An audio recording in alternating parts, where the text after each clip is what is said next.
I knew something was wrong the day I married him. Don't get me wrong, I loved him. I loved him more than I'd ever loved anyone in my life. But even as I said, I do, I could feel her presence behind me, watching, controlling, pulling the strings. His mother, my mother-in-law. From the moment we met, she made it clear that she didn't want me there. And worse, he didn't seem to care. For 3 years I tried to fit into their world. I really tried. I bit my tongue when she criticized my cooking, my clothes, even the way I decorated our home. That's not how we do things, she would say, her voice dripping with condescension. We, as if she and my husband were one person, and I was some outsider invading their perfect little bubble. At first, I thought he didn't notice. I told myself he was just caught in the middle, that he didn't want to hurt anyone's feelings, but then, little by little, I started to see the truth. He wasn't caught in the middle. He'd chosen a side, and it wasn't mine. It started with the small things. We'd make plans for dinner, and suddenly his mother would call and he'd cancel. She needs me, he'd say, as if I didn't. I'd plan romantic evenings only to find out he'd invited her along without even asking me, and every time I tried to talk to him about it, he'd brush me off. You're overreacting, he'd say. She's just trying to help. Help? Is that what he called it when she undermined me at every turn? When she whispered in his ear about how I wasn't good enough? Because that's exactly what she did. She'd smile to my face, but behind closed doors, she poisoned him against me. And the worst part, he let her. For 3 years I felt like a ghost in my own marriage. They had their own little world, full of inside jokes and shared secrets, and I was on the outside looking in. I can't count how many nights I cried myself to sleep, wondering what I'd done wrong, wondering why the man who once promised to love and cherish me now treated me like an afterthought. The breaking point came on our 3rd wedding anniversary. I had spent weeks planning a surprise dinner, his favorite meal, candles, music, everything.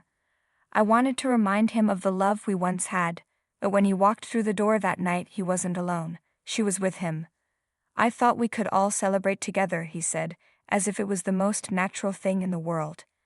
I stood there frozen as she walked past me and sat at my table, in the seat I had set for him. She smiled at me, that fake, sugary smile that made my stomach turn, and in that moment, something inside me snapped. I didn't say anything that night. I couldn't. But as I lay in bed, staring at the ceiling while he slept beside me, I knew I couldn't do it anymore. I couldn't keep pretending that this was a marriage. I couldn't keep sacrificing my happiness for a man who didn't see me, for a family that didn't want me. The next morning, I told him I wanted a divorce. At first, he laughed, like it was some kind of joke. But when he saw the look in my eyes, his smile faded. You're serious? He asked, and for the first time in years, I saw a flicker of fear in his eyes. Yes, I said, my voice steady. I'm done.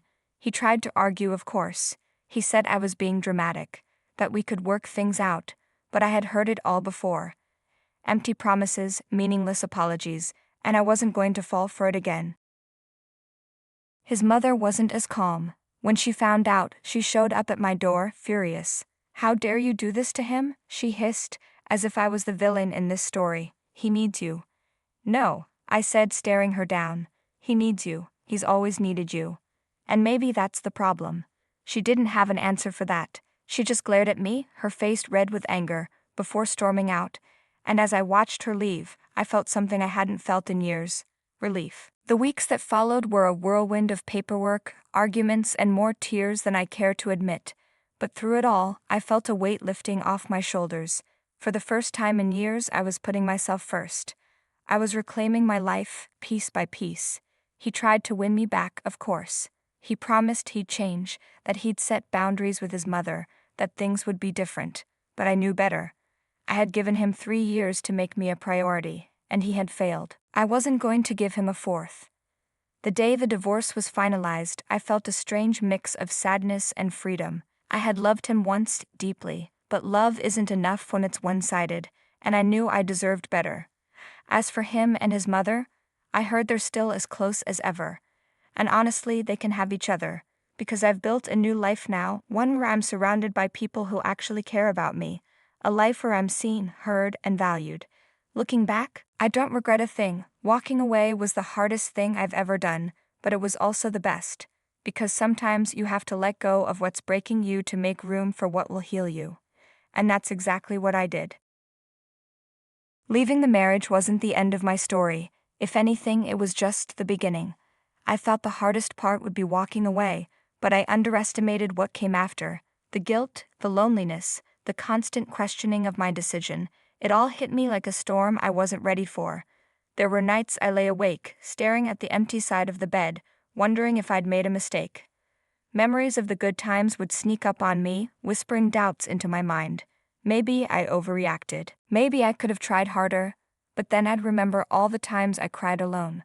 All the times he turned his back on me while she smirked in the background, and I'd remind myself that I didn't leave because I stopped loving him. I left because I started loving myself. The first thing I had to learn was how to be alone.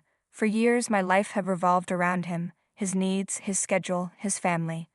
I didn't even know who I was anymore outside of being his wife, so I started small. I went to a movie by myself. I sat at a cafe and read a book.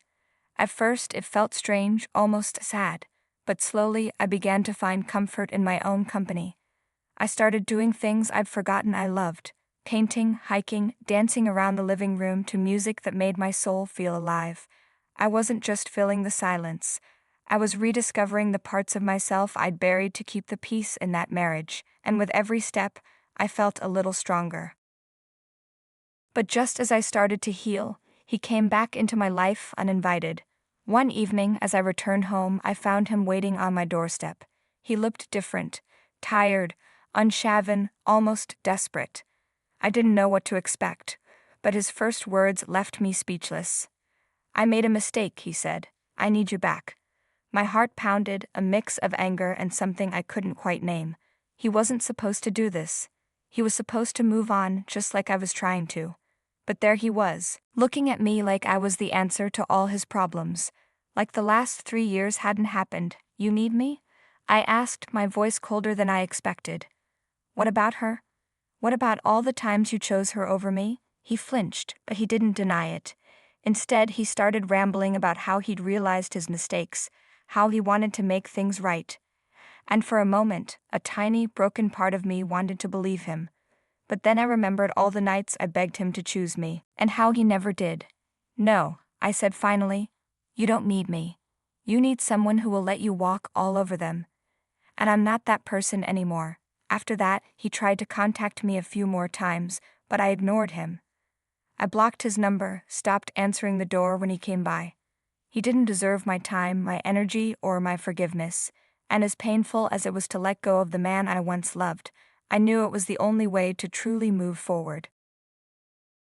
The surprising part was how much harder it was to shake off his mother. She called me constantly, leaving messages that ranged from tearful pleas to outright insults. She accused me of breaking her son's heart, of ruining their family. But what she didn't realize was that her words no longer had power over me. For years, I let her control the narrative, dictate my worth.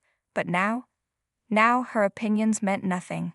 I didn't owe her an explanation. I didn't owe him one either. The only person I owed anything to was myself. And every time I pressed delete on one of her messages, it felt like reclaiming another piece of my life. The real turning point came when I decided to go to therapy. At first, I was skeptical. I didn't want to sit in a room and spill my guts to a stranger. But my therapist didn't just listen, she helped me see patterns I hadn't noticed before. Like how I'd spent my entire life trying to please people who couldn't be pleased. How I'd given away my power to people who didn't deserve it. And most importantly, how I could take that power back. She helped me see that my divorce wasn't a failure. It was a victory. A messy, painful, necessary victory. And with each session, I began to let go of the anger, the resentment, the guilt. Not for him or his mother, but for me. And then something amazing happened.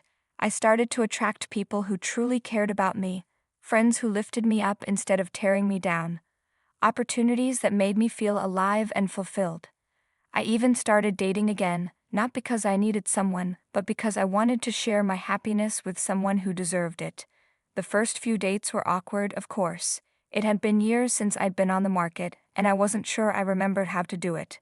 But eventually, I met someone who made me feel seen in a way my ex never did. Someone who respected me, who valued my opinions, who treated me like a partner instead of a prop. It wasn't perfect, no relationship is, but it was real. And for the first time in years, I felt like I was building something that wasn't based on lies or manipulation. Looking back now, I see my marriage for what it was, a lesson. A painful, heart-wrenching lesson, but one that taught me what I deserved, what I was capable of, and what I would never settle for again. I don't hate my ex or his mother. In fact, I feel sorry for them. They're still stuck in the same toxic dynamic, unable to break free. But me? I'm free. I'm happy. And I'm finally living the life I was meant to live. If there's one thing I've learned, it's this. You can't change the people who hurt you. But you can change how much power you give them. And when you do, you'll be amazed at how much lighter, brighter, and more beautiful your life can become.